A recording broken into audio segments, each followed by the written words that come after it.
मेरा नाम सरगम है। ये मेरे दोस्त की सच्ची कहानी है। इला को शादी के सपने दिखाकर राज ने इला को अपना बना लिया। गुस्से में उपासना के हाथों कत्ल हो गया।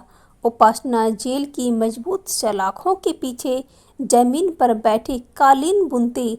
उपासना को मैंने पुकारा तो वो अपनी जगह से न हिली न डुली, बस यूं ही बैठी रही, शांत स्थिर, जैसे उसका कोई अस्तित्व नहीं। मुझे ऐसा लगा कि मैं कोई अजनबी हूँ। हालात इंसान को किस तरह बदल देते हैं। मैं सोच रहा था, इतनी सुंदर सलोनी उपासना की टुटिया त्वचा लाल बादामी सी हो चली थी, हाथ पैर खुरदुरे, फिर भी वो बेहद खूबसूरत लग रही थी। एक बात बड़ी विचित्र है राज, अपने पति की हत्या करते समय क्या उपासना ने एक बार भी नहीं सोचा होगा कि ऐसा जघन्य अपराध करके उसका जीवन बर्बाद हो जाएगा। सुधीर, हत्या सोच समझकर नहीं, क्रोध आवेग में की जाती है। अपराध करते समय मनुष्य ऐसी मनोस्थिति में होता है कि कब है जो सही गलत निर्णय ले सके। उपासना जैसी सीधे सरल स्वभाव वाली लड़की एक कीड़े को तो मार नहीं सकती, क्या हत्या करेगी? ये कैसे कह सकते हो? क्योंकि हम दोनों ने बचपन से लेकर जवानी की कई दहरियां एक साथ पार की है, लेकिन उपासना ने हत्या, एक नहीं दो दो हत्याएं। सुधीर को ड्रॉप करके जैसे मैंने गेस्ट हाउस की ओर बढ़ा, मन परत दर परत अतीत की गहराइयों में उतरता चला गया। आंखों के सामने भोली भाली नन्ही सी उपासना आकर खड़ी हो गई, जिसे एक एक नियावाले के पीछे बिमला का कठोर चेहरा देखना पड़ता था। लोग कहते तो थे कि अपनी बेटी की देखभाल के लिए रघुवीर सहाय ने दूसरा विवाह किया, लेकिन बेटी पर होते हर दिन के कहर को वो कभी नहीं रोक पाए। न जाने क्यों मेरा संवेदनशील बालमन नन्ही उपासना की पीड़ा को देखकर क्षुब्ध हो उठता। एक बार आधी रात को उपासना की सिसकियां सुनाई दी तो मैं दरवाज़ा खोलकर उसे अपने घर ले आया। माँ ने भरपेट भोजन करवाकर उसे अपने पास ही सुला भी लिया। उस दिन के बाद हम उसके आत्मीय बन गए थे। अपने घर से वो अक्सर हमारे घर आ जाया आती थी। अपनी व्यस्तता के बावजूद मैं उसका होमवर्क करवाता, माँ खाना खिलाती, लेकिन उसकी माँ को उपासना की इस कदर हमारे घर आना जरा भी नहीं भाता था। किसी न किसी तरह वो अपना रोष प्रकट करती रहती। उन दिनों मैं प्रतियोगी परीक्षाओं की तैयारी कर रहा था। उपासना के इस तरह बार बार हमारे घर आने से मैं परेशान हो जाता।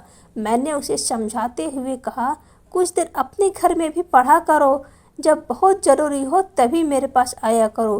किस समय पढ़ूं? दिन में माँ पढ़ने नहीं देती, रात में पापा बत्ती बुझा देते, कहते हैं बिल बहुत ज़्यादा आ जाएगा। अपनी लड़ाई खुद लड़ना सीखो। मैं जानता था उसमें आत्मबल की कमी है, वैसे मेरे कहने पर वो 2-3 दिन तक नहीं आई भी थी। एक दिन उसके घर से मारपीट की आवाज़ें सुनाई दी। क्या हुआ होगा समझ नहीं आ रहा था। माँ के रोकने के बावजूद मैं उसके घर पहुंच गया। उपासना की माँ उसकी जान लेने की आमदा थी। मार ही डालेगी क्या इस नन्ही सी जान को? इतनी ही अच्छी लगती है तो ले जाना इसे अपने घर। घायल सिंघनी सी सिंघाड़ती उसकी माँ ने मुझे घूरा तो मैं सच में उसे अपने घर ले आ गया। तभी उपासना रोती हुई अपनी पीठ उगाड़ते हुए बोली, देखिए कितना मारा है मुझे। पल भर उसे प्रति उपजी मेरी सहानुभूति न जाने कहाँ काफूर हो गई। बेवकूफ़ लड़की, इतना भी नहीं जानती कि भले घर की लड़कियां किसी वयस्क के सामने इस तरह पीठ नहीं उघाड़ती। उसकी सुप्त चेतना को जागृत करने के लिए मैं चिल्लाया, उपासना तुम्हारे हाथों में इतना दम नहीं कि अपनी माँ का उठा हुआ हाथ रोक सको? कायर हो तुम, कायर। मैं गुस्से से हाँफ रहा था। कंपटीशन का रिजल्ट घोषित हुआ तो मुझे मेडिकल में एडमिशन मिल गया। घर में सब खुश थे, लेकिन उपासना उदास थी, एकदम गुमसुम थी। जाने से पहले माँ ने मेरे लिए मंदिर में पूजा रखवाई थी। उपासना पूरा दिन मेरा सामान व्यवस्थित करती रही। पसीने से तरबतर उपासना को खींचकर मैं जबरन अपने कमरे में ले आया। अपनी पसीने से भीगी हुई हथेली में मेरे हाथ कसकर भींचकर वो बोली, तुम्हारे जाने के बाद मैं बिल्कुल अकेली हो जाऊंगी राज। क्यों? यहाँ माँ तो है। मैंने उसे ढाढ़स बंधाया। लेकिन तुम तो नहीं होगे। मैं उसे पुचकारता रहा, आत्मीयता जलतलाता रहा, सहलाता रहा। वो चुपचाप मेरे स्पर्श को महसूस करती रही। उसकी निकटता ऐसा अजीब प्रभाव मुझ पर हुआ कि मैं न कुछ बोल सका और न ही उसके बारे में कुछ सोच सका। बस काफ़ी देर तक उसके चेहरे को चूमता रहा। नितांत सूना घर और साय साय करती वो दोपहरी। उस उम्र में पहली बार किसी लड़की का सामीप्य भला लग रहा था मुझे। 5 वर्ष तक हॉस्टल में शिमला तक की आवाजाही निरंतर बनी रही। उपासना मेरे चारों तरफ इस तरह चक्कर लगाती रहती जैसे पृथ्वी सूरज के चारों तरफ परिक्रमा करती है। दीवार की ओट में खड़े होकर वो मुझे देर तक निहारती रहती, लेकिन मुझे अपने सामने पाते ही नजरें झुका लेती। मेरी उंगलियों की छुअन मात्र से ही वो सिहर उठती। मर्यादित जीवन चाहे उसे मुझसे दूर रखने के लिए चाहे बाध्य क्यों ना करता हो, लेकिन मुझे देखते ही उसकी दबी ढकी इच्छाएं साकार रूप ले लेती। बाहर लॉन में हरी धूप की ऊपर पेड़ों पर झुरमुट के बीच या फिर माँ के सो जाने के बाद बंद कमरे में उपासना मेरी आंखों में अपने संभावित भविष्य के प्रश्न ढूंढा करती। मेडिकल के अंतिम वर्ष में ही मुझे एमएमएस करने के लिए लंदन के प्रविष्ट कॉलेज में एडमिशन मिल गया।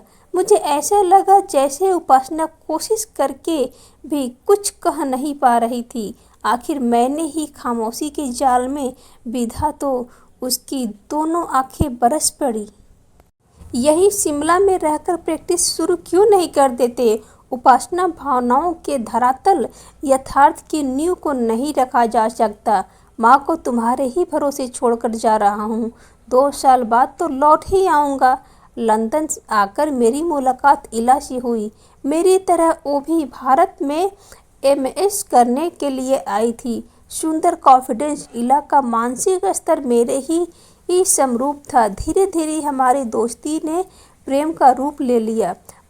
बरसात की वो खनकती बरसाती भीगी भीगी रातें, बिजली का घनौना, बादलों की टंकार, सब कुछ बेहद आनंददायक लगता। प्रेम का घरौंदा बना अपने अपने चारों तरफ ऐसे स्वाभाविक संसार की कल्पना कर ली जहाँ मेरे और इला के सिवाय तीसरा कोई नहीं था। घर से माँ की चिट्ठियाँ लगातार आती रहती। उनकी हर चिट्ठी में उपासना की तारीफ होती। मैं भी माँ की तरफ से निश्चिंत रहता। 2 वर्ष कैसे बीत गए पता ही नहीं चला।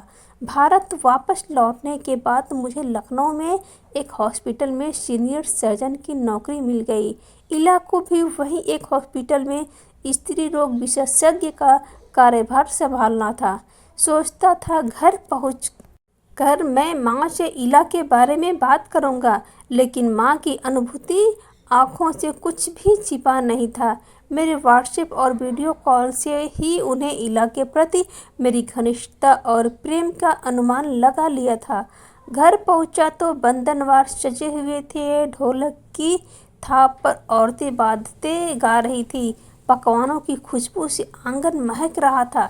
शादी के कार्ड भी छप चुके थे, लेकिन मेरी 2 जोड़ी आंखें उपासना को ढूंढ रही थी। आजकल वो यहाँ नहीं रहती। माँ ने मेरी उत्सुकता का स्वयं कर लिया था। फिर कहाँ रहती है नहीं मालूम। हैरानी सी हुई। माँ उपासना का इतना विश्वास भी नहीं पा सकी कि बेटे की प्रेम प्रसंग की खबर उसे सुना सके। लखनऊ पहुंचकर नया क्लिनिक और नए जीवन साथी के साथ शिमला की यादें धूमिल पड़ने लगी। एक दिन लखनऊ के सिटी क्लब में नए साल की पार्टी में उपासना अचानक मिल गई। नाभि दर्शाती सिल्कॉन साड़ी, कटे हुए बाल, गहरा कटावदार ब्लाउज पहने, एक हाथ में शराब का गिलास और दूसरे हाथ में सिगरेट का धुआं उड़ाती फर्राटेदार अंग्रेजी बोलती। जब वो डांस के फ्लोर पर आई तो कई आसक्त निगाहें उसके नग्न शरीर पर रेंगने लगी। सुना है धंधा करती है।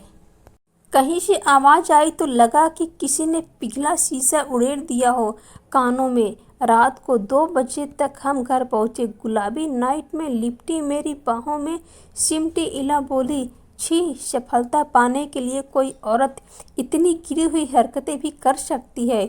इला, जब तक किसी के बारे में पूरी जानकारी न हो तो स्टेटमेंट नहीं देनी चाहिए। जानती हो वो कौन थी? उपासना थी वो।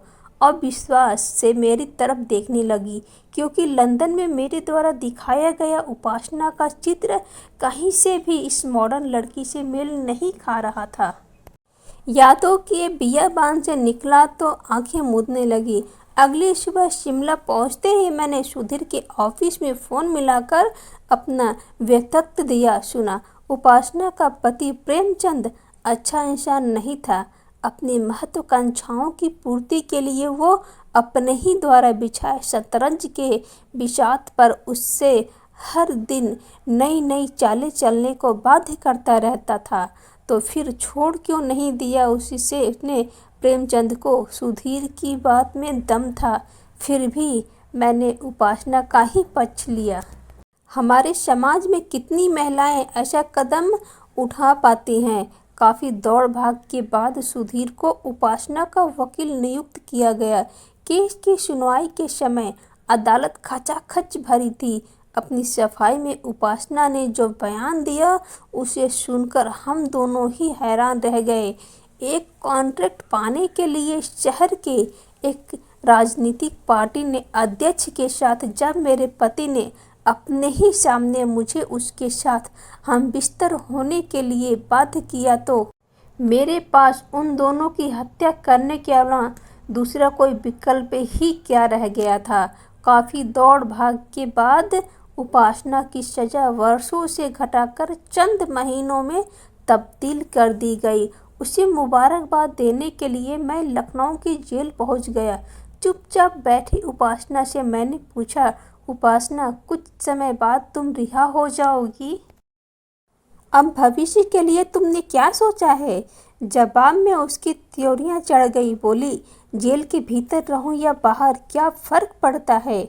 मतलब प्रेमचंद की सज़ा तो मैंने उसका कत्ल करके दे दी, पर उस व्यक्ति को क्या सज़ा दूं जो बरसों तक भोली भाली दुनियादारी से अनजान लड़की के प्यार और सहानुभूति का मानसिक और भावनात्मक बलात्कार करता रहा।